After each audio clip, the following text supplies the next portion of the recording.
Shankar, in the past, you've recommended our viewers to buy PSU banking stocks. Most of the large cap and mid cap PSU banking stocks now are approaching their book value. Are they looking attractive?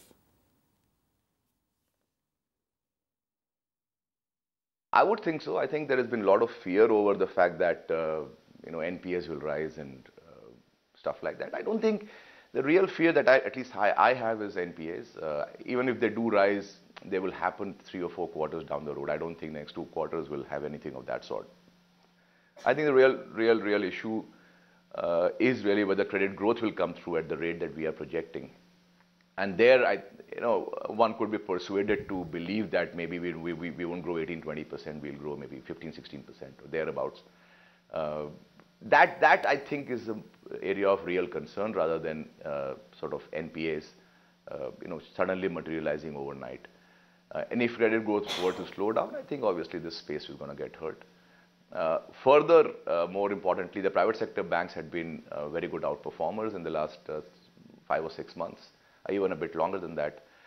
So, when markets incrementally fall, obviously the place where you made the most money will fall the most, and which is why you have seen the kind of crack that has happened in the private sector banks in the last 10 or 15 days. Shankar, what about the rate hike cycle? Does it seem like a peak is anywhere in sight?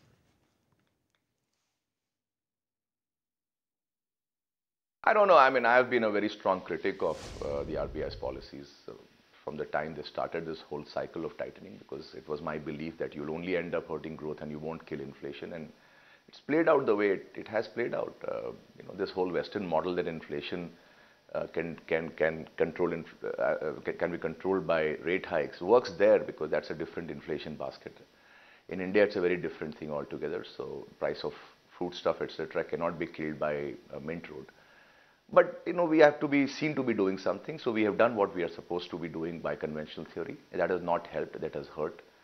But I'm not a big expert on reading the RBI's mind. That's not really my job. Beyond a little bit of time spent on it.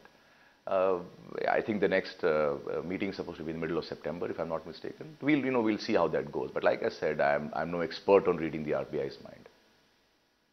Shankar, so let's wrap up this interview with one large cap idea where margin of safety is strong, and one mid cap idea where again valuations are looking rather attractive. I don't go down that path at all. I mean, all I've said is that we've liked certain sectors, and those sectors have been obviously pharma, autos. We by and large like them. Pick large cap stock or a small cap stock in these two spaces. I don't think you can go really wrong. And there are enough small cap and mid caps names even in pharma and in auto as well.